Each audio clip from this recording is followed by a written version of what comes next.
huwag kalimutang mag-subscribe sa aming YouTube channel at pindutin ang notification button para hindi mahuli sa mga pinakabagong update.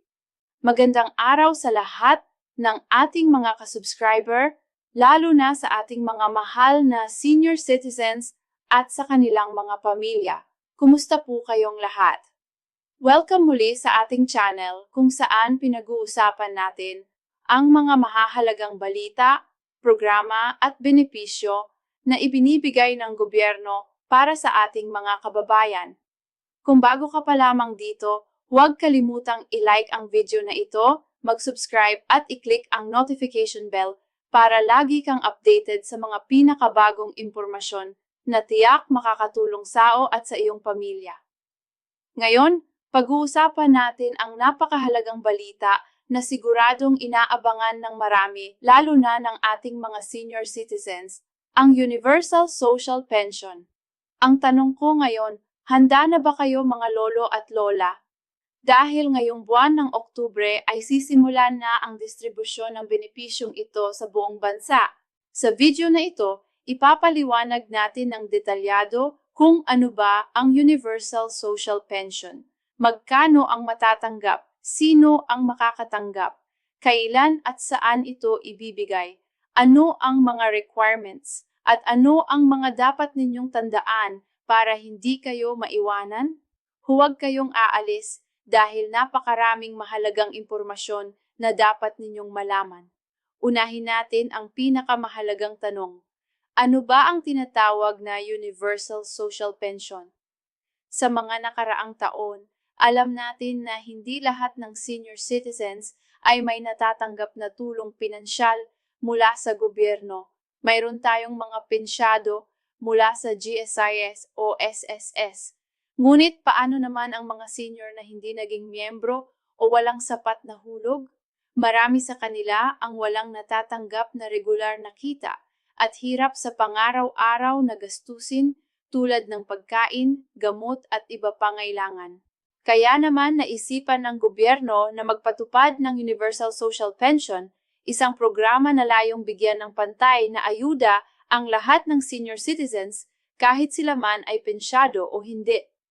Sa madaling salita, ito ay tulong na nakalaan para sa lahat para matiyak na walang senior citizen ang maiiwan. Magkano nga ba ang matatanggap? Ayon sa bagong programa, bawat senior citizen ay makakatanggap ng P000 kada buwan. Oo, tama ang narinig ninyo. PH Bongo, kada buwan o dilang kada taon. Hindi man ito sapat para tustusan ang lahat ng pangangailangan. Malaking tulong pa rin ito lalo na sa pagbili ng mga gamot, pagkain at iba pangunahing pangangailangan. Tandaan natin na ito ay dagdag pa sa mga iba pang benepisyo o pensyon na maaaring natatanggap ng ilan. Kaya malaking kaginhawaan ito para sa ating mga lolo't lola. At syempre, para na rin sa kanilang mga pamilya na sumusuporta sa kanila araw-araw. Ngayon naman, kailan ito ipapamahagi? Ito ang pinakahinihintay ng lahat.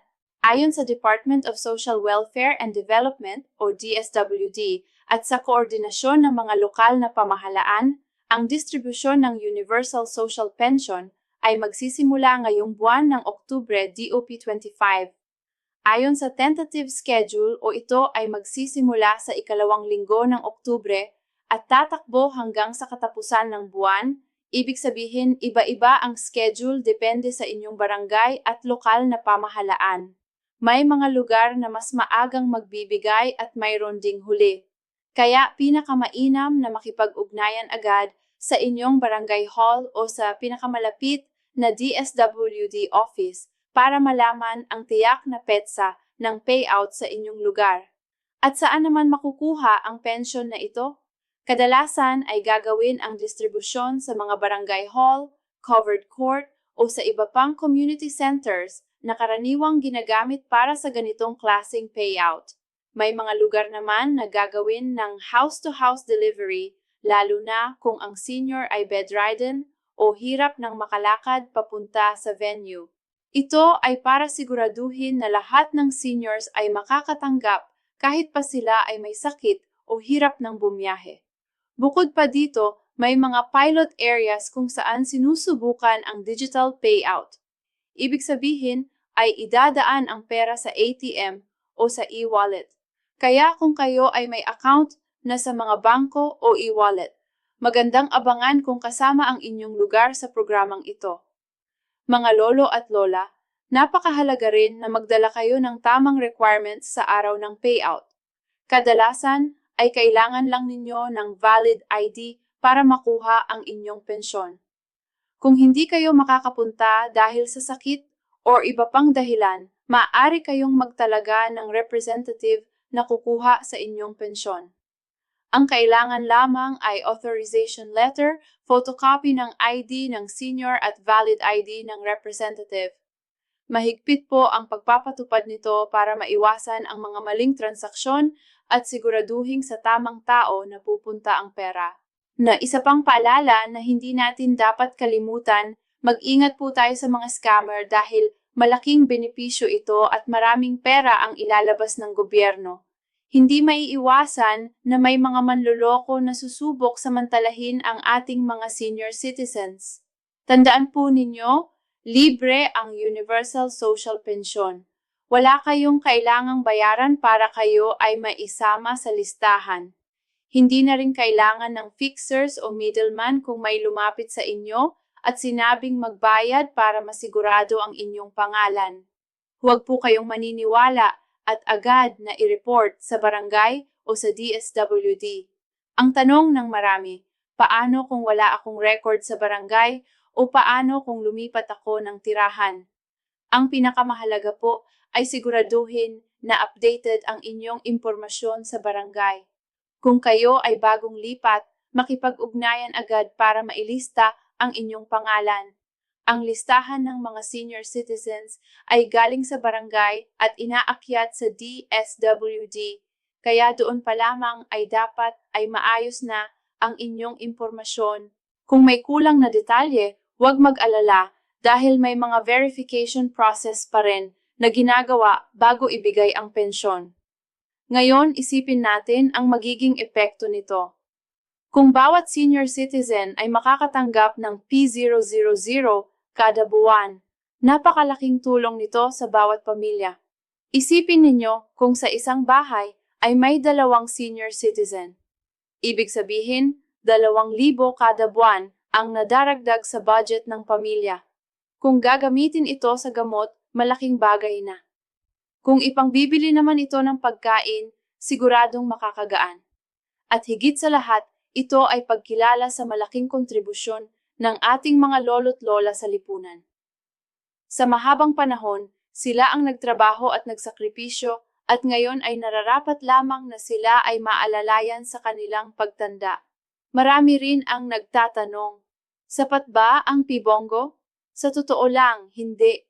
Dahil sa taas ng presyo ng bilihin at gamot, kulang na kulang ito kung ikukumpara sa aktwal na pangangailangan ng isang senyor. Ngunit kung titingnan natin sa mas malawak na pananaw, ito ay isang simula. Ang mahalaga ay naumpisahan na ang programa at unti-unti itong mapapalakas pa sa mga darating na taon. May posibilidad na tumaas pa ang halaga ng pensyon depende sa budget ng gobyerno at sa suporta ng publiko. Kaya mahalaga rin na iparating natin ang ating mga hinaing at suhesyon upang lalo pang mapabuti ang programang ito. Habang papalapit ang distribusyon ngayong Oktubre, may ilang bagay na dapat nating gawin. Una, siguraduhin na kayo o ang inyong mahal sa buhay na senior citizen ay nasa opisyal na listahan ng barangay. Pangalawa, alamin ang eksaktong petsa ng payout sa inyong lugar upang maiwasan ang kalituhan at siksikan.